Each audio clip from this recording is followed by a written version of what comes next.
Benedict Abaygar. Anything and everything under the sun. Programang inyong kagigiliwan, malaman, seryoso, pero may kilig. Pinoy Talks with Benedict Abaygar. Yes, at nagbabalik tayo sa ating programang Pinoy Talks. Talaga naman, tuloy-tuloy yung ating pagtulong at pagangat sa larangan ng sining. At ang ating mga bisita ngayong araw ay talaga namang pang world class ang dating, mga internationally recognized sa abroad mismo, hindi lamang dito sa Pilipinas. Talagang nakipagtagisan na rin ng galing sa ibayong dagat.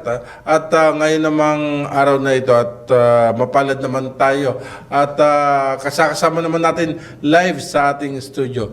Isa po siyang folk artist at talagang kilalang kilala rin sa larangan ng sining sa abroad at father ng Indonesian arts at ito buong Nueva Ecija. Yan, ito nakilala rin sa pagpipinta gamit ang dugo at iba't ibang mga indigenous material. Pinapakilala ko sa inyo, walang iba kundi si Maestro Elito Circa, also known as Amang Pintor. Magandang umaga po. Magandang umaga at salamat sa inyong imbitasyon. At ako ay bumabati rin sa sambayanan na nanonood ngayon ng isang magandang buhay. Ayun, welcome po at isang karangalan din na kayo makapiling namin sa aming programa. Alam niyo po si Mang Pintor at talagang kahanga-hanga ang kanyang mga likang obra sa paggamit ng dugo. Bakit dugo po ang ginagamit yung medium? Actually nagsimula yan nung bata ko, yung paggamit niya, no. Hindi pagka nasusugatan ako nung bata, naghihinayang ako sa dugo ko. So ginagamit ko rin siyang pang-ink nung panahon na yun. Pero pang signature, pang gawa ng bulaklak, ano. Part siya ng mga ginagamit ko noon na indigenous material. So yung mga katas ng halaman, katas ng prutas, uling sa kalan, yung mga ganon. So yun yung ginagamit ko nung bata. At the same time, yun nga, blood na din. Pero tinutukan ko yan nung medyo nag-college na ako, doon ko talaga doon nyo dinevelop? Ginamit talaga ng gusto. Okay. Ano kayo, laking probinsya kayo, bukid. Maraming mga indigenous material lang madalas yung ginagamit no? Actually, yung bayan namin, it's a remote area. Opo. So, nung panahon noon talaga, yung kabayanan, yung bilihan ng mga gamit, malayo sa bayan namin. So, kailangan mo pang maglakad ng malayo. Yung iba, sumasakay sa kalabaw, kabayo, gano'n. Opo. So, tinutuntun lang yung sapa papunta doon sa bayan nung panahon na yun. So, ganun kahirap bumili ng gamit. No? Ganun Kaya pala. Sariling sikap ako mag-discover ng mga ink nung panahon na yun. Oo, mahal ang mga ink, lalong-lalo na ngayon, Yes. Nagtaasan na rin ng mga materyales, no? Pero sa inyo, mura, di ba? Galing sa kalikasan, So, accident lang yung iba kasi pagka, halimbawa, kumain ako ng prutas. Tulad nung paborito ko nung kasi yung lumboy kanila, yung duhat. Duhat. Pag namamansahan yung damit ko, Opo. hindi na natatanggal. So, tumatanong sa isip ko na, pwede itong ink, gano'n. So, lahat ng bagay na nakakamansya, nakatas ng prutas, yun yung ginagamit ko nung panahon na yun. Doon pala nagsimula yung paggamit nyo ng mga indigenous material at nilagay nyo sa inyong obra.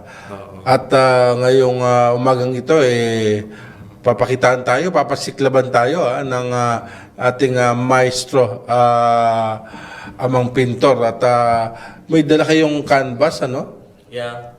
May dala akong dalawang canvas actually dito. So, pag sa show, ito yung ginagamit ko, mga 1 hanggang 2 kanta, tapos ko na yung, actually 4 na painting yun. Pag gumagawa-pag-show talaga. Pero 2 kamay na yung ginagamit ko. Okay. Walang brush, kamay talaga mismo. Wala. Kasi unang-una, Opo. nung nagsimula akong mag-explore dito sa hand painting noon, college, kasi lumalabas-labas na ako noon. Tapos hanggang sa nagpupunta-punta kami sa mga school noon, didemo na ako ng hand paint noon. At the same time, nung gumraduate ako, dire-diretso lang din, sumasama ako sa AFP sa mga military para pumunta sa mga liblib na area. Opo. Tapos pag medical mission, kinukuha ko yung mga bata, sabi ko sa akin yung mga bata, at inspire ko sila sa pagpipaint. Ganun. So, ang ginagawa ko, napakabagal lang habang naglilecture ako sa mga bata. Nagdodrawing ako ng hand paint lang. Tapos, tatlong kulay lang, red, yellow, blue. So, nakatutok sila sa iyo, sa akin na nakatingin talaga sila. So, yun yung time na pwede mo siyang lecturean kasi nakakonsentrate sa iyo. So, madaling ipasok yung gusto mong advocacy sa kalikasan. Yeah. Na ituro sa kanila. So, mas mabilis. Yun Lalo ang pala, pinapatao mo sila. Gano'n. Ayun. Alam niyo po mga kababayan na na-meet ko for the first time si Amang Pintor sa isang art exhibit ng Pars pa, no? Recently lang at doon ko nakita talaga na napakahusay at talaga naman kahit na pag-portrait niyo, no? Ang bilis ng kamay, ano? At gumawa nga ng isang obra sa art exhibit, nagulat kami. Apat agad ang nagawa ninyo na obra na talaga namang napakaganda. Una, hindi namin mahulaan kung ano yun. Nung inayos niya, doon namin nakita na, ito pala landscape, ganito, ganon. Ang ganda. Sino inspirasyon niyo sa mga ganon? Sa pag-ano ninyo? Actually, mga bata sa mga liblib na area, sa mga remote area, doon ako na-inspire na pagpatuloy yung ginagawang ganon. Kasi, Opo. ang bilis kasi, at saka magandang tools kasi para i-educate mo yung mga bata, lalo sa mga remote area. Oo. So, hanggang sa tinarget ko talaga magsa sa ibang bansa, at the same time, gusto ko ako yung kauna-unahang mag-paint with mga celebrity singers, mga ganun. So, friend ko si Noel Cabangon, so sa kanya ako nagsimula mag-hand paint. Okay. So, yung tumugtog siya sa conspiracy na habang may exhibit ako doon. Conspiracy Cafe sa may Tandang Soraya Sa Visayas sabi. Bisaya sabi niyo pala. So nag-exhibit ako doon sa conspiracy dati, tapos tugtog siya, nag-handpaint ako doon. Yun yung first time na mag-handpaint ako sa celebrity. Okay. So hanggang ako na siya, hanggang nagdire-diretso na sa Asin, kila Lolita Carbon, kay Joe Ayala, yan. So lahat halos ng artist na nagtumutugtog doon, nag-handpaint ako sa kanila. So doon nagsimula lahat. Ganun pala, no? Ayan. Sige, subukan nga natin live na mag-hand paint si Amang Pintor.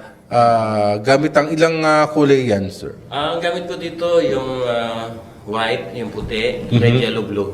Yung Okay. Doon pala marami ka ng kulay na magagawa, no? Yes, kasi nung bata ko nga, ganun, balikan ko rin yung pagkabata ko. Nung time na yun kasi, talagang naghanap lang ako ng color na pupwede hanggat maaari, konti lang siya para yung gastos, parang ganun. Yeah. Ay mahirap kasi mahanap eh. So, Kaya nga. nag-concentrate ako sa tatlong kulay talaga. Okay. Ganun pala. So, lalabas naman na lahat doon. Nag-experiment ako nung panahon na yun. Yeah. Kapag pinaghalo mo yung red at saka yellow, magiging orange, parang gano'n. So, hindi ko pa alam yung tinatawag na primary colors na yan, yung elements of colors, hindi ko pa alam ng panahon na yan. Pero yun, nagagawa ko na pala ng bata. Ayun. Yung dala niyo po ay canvas yan. Ano yan? May primer na rin yan? Itong nabibili sa market, kung na siya, may primer na siyang... May primer na. Pero manipis lang siya. Opo. Tapos, sa kanyo lalagyan ng kulay. Sige pa, kita nga natin live mismo na magagawa ng isang obra si Amang Pintor. Paano nyo kino-concept yan? Gumagawa kayo ng concept?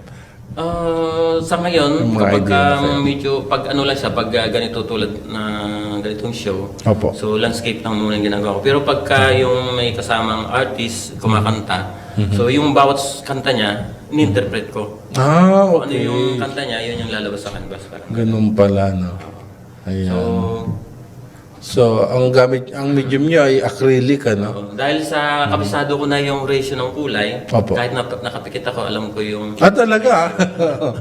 Kaya, Ibang class. Para kayong tatay ko, yung tatay ko kasi, taxi driver yun, 10 years siya naging taxi driver, sabi, yabang sa akin. Kahit na nakapikit ako, kaya ko mag-drive ng Metro Manila. Pero ito, totoo talaga naman, sa ilang years na kayo pipinta? Matagal-tagal na rin ilang... Matagal na din kasi magmula ng edad 5 years old ako kasi nagsimula na akong humawak Opo. ng lapis noong panahon na yun. Pero sa paint, nagsimula ako mga 9 years old. Yun yung time na nag-experiment ako ng colors. Pa lang. Pero ano, may tinapos din kayo? Tinapos... Tapos ako Fine ng arts or elementary education sa Central Luzon State University 1993. So, pero yung fine arts hindi ako kumuha ng Ay, hindi kayo kumuha ng... fine May iba arts. kayong tinapos na ano, course? Elementary education actually. Ah, Teacher, okay. ang aking, Pagtuturo talaga, yun ang ano. Tapos pumasok na lang yung ano, pagpipinta, yung passion sa pagguguhit at pagpipinta. nung ano ko, high school, doon lang ako nakakita ng paint, yung enamel. 9 years old yan. 9 years old, high school na, mag-high school na pala noon. So, yung tatay ko, inuwian ako ng paint na enamel. Kasi nagtatrabaho sa Sania, pag may natitirang paint doon, so inuwi niya sa bahay. So doon ako nagsimula mag-experiment ng color actually. Okay. Doon nyo din Hindi ko develop. pa alam yung water base at saka yung thinner base kanila. So napaghahalo ko pa. So minsan napaghahalo ko yung yellow at saka blue. Halimbawa acrylic yung isa ay thinner base. So maghahalo naman siya, magiging green naman siya. Kaya lang pag umalis na pag lumampas na ng mga kalahating oras, lumulutang na isa, nawawala na, naiiwan yung yellow. Ganun. Ganun pala. Kaya nung time na yun, uso na rin yung, nakikita ko na rin yun, di ba, yung mga effect na nilalagay nila. So, uso na noon yun.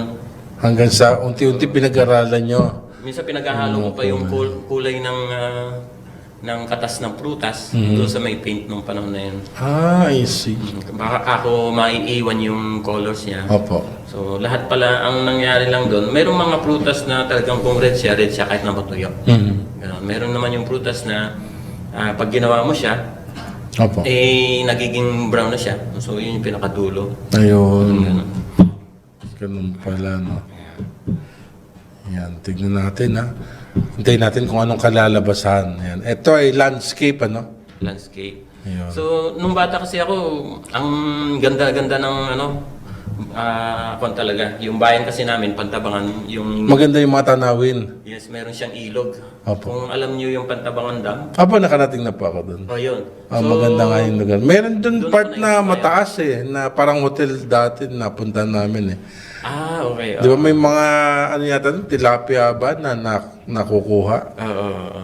Hanggang sa ngayon pa yata. Kung makikita mo yung bayan namin, yun na siya yung beauty talaga niya noon pa. So, kaya lang, makikita mo talaga natural, saka parang virgin forest pa nung panahon na yun. Yeah. So, doon ako na-inspire na kopyahin Opo. yung kalikasan namin doon, pati ilog. So, yun. Kaya yung hanggang ngayon, to promote yung ecotourism namin, saka yung bayan namin. So, ang laging subject ko, yung bayan namin, yung itsura ng bayan, gano'n. Bukod doon sa aking, mayroon talaga akong subject na inadapt sa bayan namin, yun yung yung folktale, yun yung Alamat ni Mingan, yung pinasikat ko. Alamat ni Alamat ni Mingan. Mingan. Ano po bang alamat ni Mingan? Actually, Anong kwento niya? ang kwento nun, para siyang isang higante na lumiligaw sa isang diwata. Okay. Kung si Mariang Sinukuan, sabi nila kapatid siya ni Maria Makiling. I see. Si Mariang Sinukuan, taga Arayat. Arayat. Si Mingan naman, taga sa amin sa Sierra Madre Range. So lumiligaw siya, ang naging kondisyon nila, dapat daw, sabi ni Maria, matapos niya yung sapa na sarhan bago tumilaw ang manok sa madaling araw, mapapos sa kanya yung pag-ibig ni Maria, parang gano'n. Ganun palang kwento. So si Mingan, kuha siya ng bato, tinatambak niya sa sapa para gawing parang palaisdaan, parang gano'n. Nung panahon na yan. Then, nung malapit ng masarhan yung sapa, tumilaw yung manok. So hindi sila nagkatuluyan. So umalis si Mingan, hindi na nakita sa bayan ng Pantabangan. Pero dinugtungan ko yung kwento. Sabi ko, sa kwento, umalis si Mingan at mula na hindi na nagpakita. Pero nag-iwan siya ng kataga. babalik siya upang tapusin yung Dambuhalang Dam, yung sapa na pangako niya kay Marin Sinukuan. So, gano'n. So, bumalik si Mingan noong 1973. Yun nga, yung construction ng dam. So, parang nagkatutoy hula. Parang gano'n.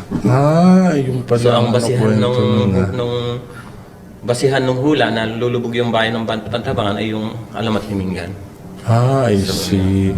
So, na-realize ko na lang yun nung nung college na ako na yun pala. Kaya dinugtong ko yung kwento. Yun pala yun sabi ko. Okay. Yun pala, no? Bawat probinsya, meron talagang mga ganyang mga kwento, no? Yeah. May kanya-kanyang mga, diwata. Kagandahan lang kasi yung love story siya. So, para inspiring siya. Para sa akin kasi mahilig ako sa kwento ng mga matatanda. Yeah. So hanggang sa inadapt ko noon yun. Maraming version yun na isinulat ng mga writers. Pero iba yung version kasi yun, yung mismong narinig mo. Narinig ko to sa aking lolo. Ganun. Meron kasing yung kwento na si Mingan, daw siya, masama ugali, gano'n. Pero yung kwento ng parents ko, lover siya, parang gano'n. Mapagmahal siya sa kalikasan, pinoprotektahan niya yung kalikasan. Opo. Pag may mga akyat sa bundok na iba, pinapaulanan niya, gano'n. Pinababagyo niya. So para wag lang umakyat yung mga tao para maghunting ng mga animals at saka yung magputol ng mga punong kahoy. I see. So gano'n ang naging kwento ng lolo ko noon. So hanggang sa later... nasalin sa mga kwento rin pala, no? Yeah. So yun.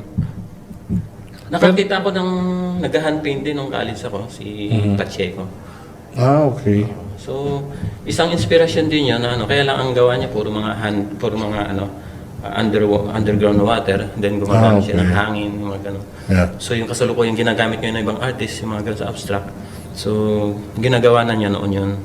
Pero ako nag-ibala ako ng style, although hand-painted ako, pero hanggat maaari, nature yun sa akin.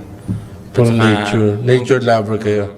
Nabago lang sa akin yung kaya kong gumawa ng painting na 4 hanggang 10 sa loob ng 2-3 kanta. Talaga, ha? Pang klase, di ba? Tapos yung tinarget ko nga, mga artist natin na sabayan habang kumakanta, nag-hand-paint ako. I see. Pero paano po naman kayo napunta pumalaot sa ibang bansa?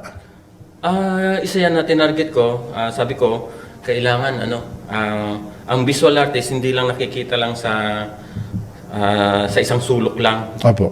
ng gallery o ano man. Dapat ang artist, sabi ko, pumantay sa performing arts.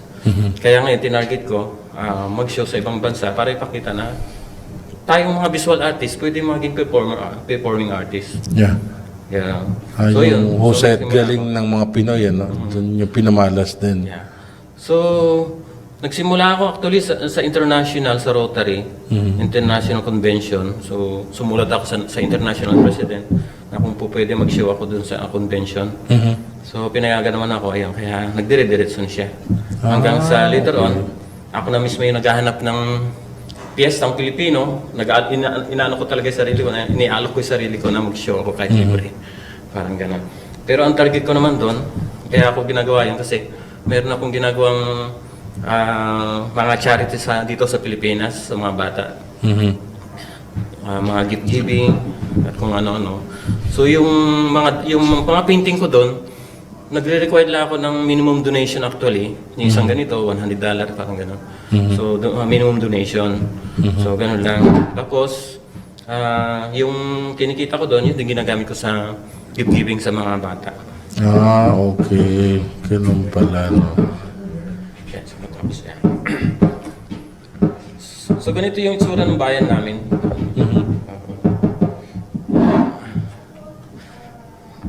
May basin na Pantabangan. So parang ganyan, may bundok siya, tapos ilog yan, and then dito sa gawid dito, minsan may mga lumilitaw na mga lupa, kasi yun nga lumubog siya after 10 years minsan, o pag mainit ang araw, lumilitaw yung mga Ako kapag wala nang masyadong tubig, no? Doon makikita may mga structure, no? yeah. May lang minsan may nakita nga ako sa Facebook no.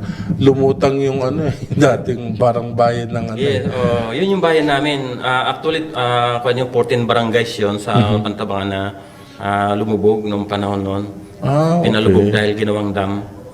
I see. So, nung naglipat ang kami doon, 1973. Yun, so, hanggang ngayon, dinadayo yun kasi may simbahan doon na ginawa nung 17th century pa na lumulutang minsan. Sa ngayon po, saan po kayo abala? Mga art exhibits? Mas abala ako ngayon sa mga show sa iba-ibang bansa, dito sa atin sa Pilipinas, pag may sa mga schools, ganyan. Lalo Saka na itong brigada ngayon. Mga tutorial, Ngayon gusto ko naman isalin, yun, mayroon akong mga tutorial sa bahay lang, sa museum. Meron akong art museum. Sa inyong tahanan, meron din po? Yeah. Oo. At doon, marami na rin dumadalo kasi yung aking gawang mga blood painting, doon ko ini-exhibit sa bahay. Okay. Kasi gumawa talaga ako ng museum para doon, para at least ako yung mga schools, doon na lang dadalaw. Tama. Yeah. Parang may sarili kayo museum na rin nata doon. Gallery pala. Yung sa blood, tinutukan ko siya noong 1972. Binigyan ako ng university namin ng tribute as a student artist nung panahon na yun. Kasi, From what school po? Central Luzon State University. Central Luzon. Binigyan lang ako ng tribute kasi nga ako yung sumasali nun sa mga pa-contest ng university sa Region 3 noon. Na laging may pwesto, laging nananalo. Okay. Nag-first, gano'n. So ako yung pinanglalaban ng university nung panahon noon. So scholar ako dahil doon noon. Then hanggang sa binigyan nila ako ng tribute, sabi ko gagawa ako ng isang obra na hindi malilimutan ng buong daigdig, parang ganun target ko noon. Pero nung panahon na yun kasi, matindi yung issue ng tinatawag na global warming nung panahon na yun. So, ginawa ko para parating ko yung mensahe ko na dapat alagaan natin ang kalikasan. Yun yung time na gumawa ko ng isang malaking obra na blood ang ginamit. Yung dugo ko ang ginamit ko. Ayun. So, para kalampagin yung buong mundo, Tama. na dapat Yung awareness, mapalawak. Yeah. So madali kasing magbigay ng information kapag nakita ni may ganung something, May image. tapos sasabayan mo ng issue. Tama. Mas mabilis yung makarating sa... Siguro, pwede natin yung ipakita yung kung available na yung ilan sa mga likhang obra ni Amang Pintor. Pakita natin para may idea yung ating mga kababayan. Yan yung mga ganyan. Ayan, so landscape, di ba? Yeah. Ganda. Yan, hand painting yan. Oo. So pag talagang show kasi, yung mga ganito, yun, mga ganong oras lang. Ganda, Pero di ba? pag habang naglilibang, Apo. kahit mabagal lang, mga ganyan lang. So hanggang mamaya matapos to. Ayun. Yan, isang... Acrylic din po yan, yung acrylic pinapakita paint. natin. Yan. So, yung mga blood paint ko... Sige, pakita natin yung iba. Tuloy-tuloy meron natin. ba kayo? Yeah. Yung mga available na photos yan.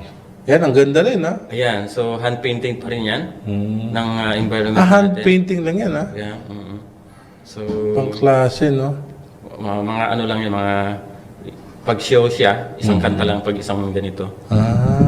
Okay. So mas gusto yung sa ibang bansa kasi pag nagsishow ako, Opo. mas gusto nila yung actual nilang nakikita kaysa yung ginawa ko ng Oo.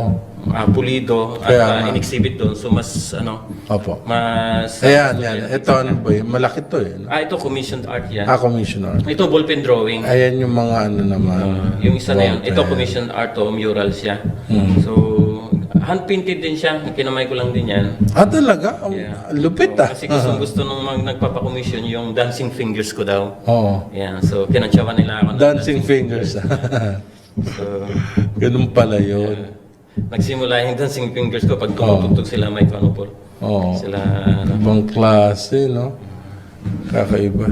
At So, bukod tangi talaga. yung no? isa kanina, yung ballpen drawing naman yun. Yun naman yung pag nagpapa-commission yung ibang mga institution, mas gusto nila yung mga ganyan. So, ballpen drawing Kuwang-kuwa siya. rin, ballpen yan, ha? Yan yung isang... Hindi ka pwedeng magkamali dyan. Ballpen eh. Oo, yun. Kaya challenge ko, mahilig kasi ako sa challenge sa sarili ko na tulad okay. niya, no? Gusto ko i-challenge ko yung sarili ko. Sige, ballpen lang gagamitin ko. Ganyan. So, yan, ginawa ko yan sa US, nung nasa US ako. May nagpa-commission sa, nakita nila na... I'm sure marami ka ng collectors, ano? Marami-rami na rin. Yan. So, every year, nagsiset, ito ang pinakamalaki kong mural, nasa 4 by, 8 by 12 feet. Yan. Okay. So, yan yung unang, commissioned art ko nung 2017. 2017 pa. Yeah, 2017. Sold out na yan. Yeah. Na, Actually, na kung may pa-commission ibang yan, may-ari na. Pa-commission yan ng taga, nasa US. Nasa Nung Amerika nag-show ako na. doon, nakilala ko. So, pina-commission niya yan. Okay. So, yan yung kauna-unahang big painting na ginawa ko. Na commission art. Ganun pala, ano. Yan, ang ganda. No? So, ito naman, ito yung isang style ko na ginagawa. No? Medyo makinis lang ang dating niyan. Parang fine ang dating niyan. Yung mga advocacy ko na pagdating, kasi yung mga symbols naman yan, tulad nung yung umbrella, symbols kasi siya ng care eh. Opo. So parang kinikare niya yung family niya, parang gano'n. I see. So yun yung isang series na pang-exhibit. Ito, hand-painted yan. So pinapakita ko dyan kung hindi lang siya basta environment. Kasi meron kasi akong libro na ginawa about doon sa lahat ng bagay sa mundo nakikipag-ugnayan, nakikipag-usap sa atin. So, ang puno, kahit puno siya, kaya niyang makipag-usap sa atin. So, kaya makikita mo dyan, tinitilan ko ito ng bowing the trees, parang gano'n. Yung nagbabaw siya. Nagbabaw siya doon sa isa, parang inaano niya na yung pag-ibig niya. Parang inaalala niya yung pag-ibig niya, parang gano'n. So, yun yung dating niya. Yun palang kwento rin yan. Yeah. Kahit simpleng lang siya, kahit simpleng punong kahoy lang o landscape, so mayroon siyang gusto ko iparating at maunawaan ng mga titingin, parang gano'n. Okay. Sa stage niyo po na yan, meron pa ba kayong dinedevelop sa ngayon? Sa ngayon, kuha na lang. Ini-improve ko na lang kung ano yung style ko mula nung bata hanggang sa tumanda. Okay. I see. Ayun. Sa inyo, ano naman yung tamang disiplina bilang artist? Ang isang tinuturo ko sa pagiging artist kasi, Opo. unang-una, yung disiplina at pagmamahal sa kalikasan. Yan. Unang-una yan. Kasi pag wala na yung kalikasan, sabi ko nga, ano ba yung gagawin mong painting? Ano pa yung gagawa mo ng painting kung wala na yan, di ba? So, ang pinakamahalagang kalikasan kasi ngayon, yung tao. Yung part ng kalikasan. Pinakamagandang kalikasan sa mundo, tao. So, kailangan alagaan ang kalikasan. So, Kailangan talaga. No? Napaka-importante. Yun yung inspiration ng mga artist din eh. Yung may magandang mga halaman, magagandang bulaklak, magagandang puno, di ba? Bulubundukin. So, yun nagbibigay ng inspirasyon. Dapat talagang alagaan. So, Tama. Ganun pala, no? Napakahusay at napakaganda. Ha? Ang galing, ang bilis. Nagulat nga ako nung nasa art exhibit tayo, di ba? Kala ko kung anong ginagawa mo. Ang bilis mo mag-drawing, ha? Ayan, pwede natin pakita. Available na. Ayan. At saka syempre, yung pirma, yan importante. Na talagang obra ni Amang Pintor. Yan, ito parang lang siya, kaparangan. Yan. Opo. Kalimitan sa kung kaparangan. Yan, pakita natin. Sige po, akin na po. Yan. Yan, pakita natin dito. Yan. Ito po yung kanyang likang obra. Ilang minuto lang. Nagawa agad, Isang likang obra ni Amang Pintor. Ang ko dito, Napakaganda. Pantabangan. Actually, yung ginagamit kong colors niya, tinatawag na healing colors. Yung mga nakakagamot ba na Okay. kulay. Healing Colors. Kaya yan siya, Healing Colors siya. Ayun, ganun pala. At ito po ay Pantabangan, lugar ng Pantabangan, ano? Yeah. At may mga bulubundukin pa rin hanggang ngayon, di ba? At talagang kailangan na protektahan natin. Yan din yung isang mensahe ni Amang Pintor. Protektahan ng ating inang kalikasan.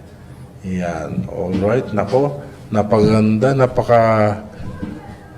gandang contribution na ginagawa ninyo sa larangan ng sining sa ating bansa.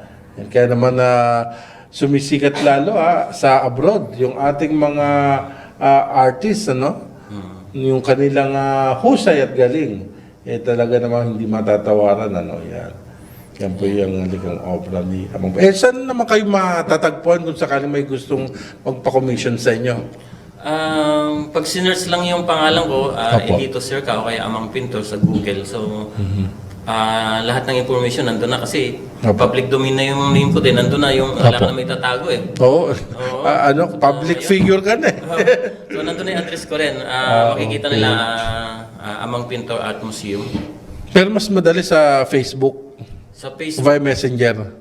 pwede din. Kasi Elito Sirca, no? isa lang ginagamit kong name sa lahat ng media platform. Mm. Amang Pintor. How about sa Amang po? Pintor. Sa Instagram, Meron din, Amang Pintor. makikita rin dun yung Amang Pintor lang dun sa Instagram, makikita na lahat ng mga obra niyo nandun na rin. Ang ginagawa ko, lahat pag may bagong social media, nakikreate ako ng account ko, Amang Pintor. Okay. Para yung Amang Pintor, kahit hindi mo na-register sa APR, yung ganon. Opo. So, nakuha mo naman siya sa lahat ng social media. So, sa'yo pa rin yun. Okay. Sa TikTok, meron na rin. Meron din. Amang Pintor din. Kompleta, di ba? Dapat talaga ganun, i-maximize natin, di ba? Sayang eh.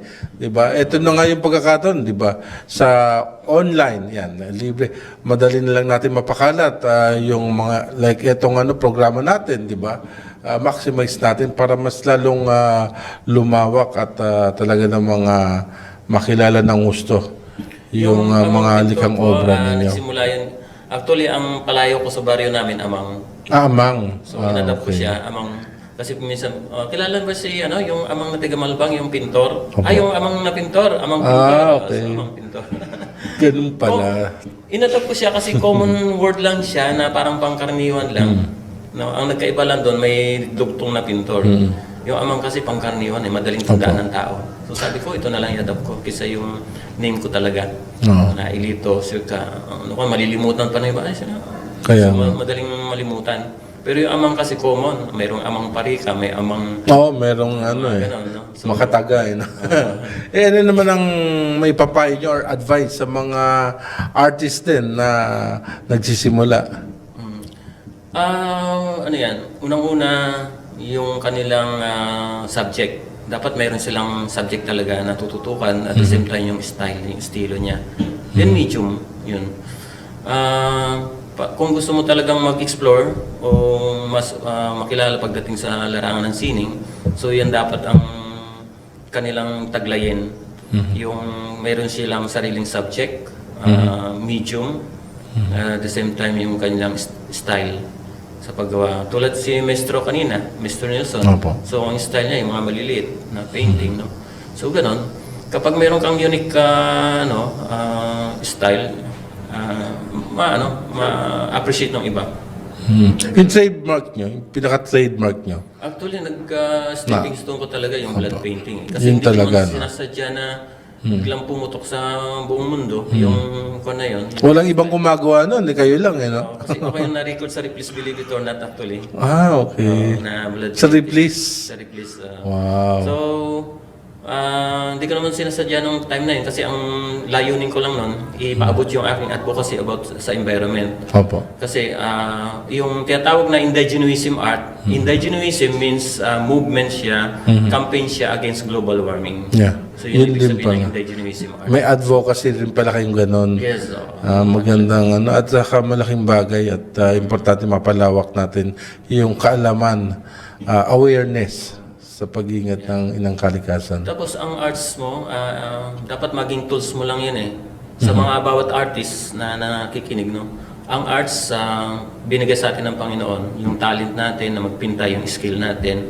Yung arts kasi, mismo yung puso natin, yung damdamin. Pero yung produkto ng sining, ito yon, produkto ng sining mo yan.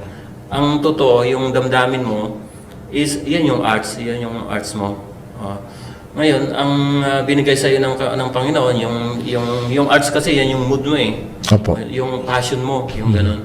So, gamitin mo lang siya, nung binigyan ka ng skill na magaling mag-drawing, halimbawa, paint, mag-sculpture, gamitin mo siya to develop yung community, develop yung mga kabataan para sa future, parang ganun. Ayun.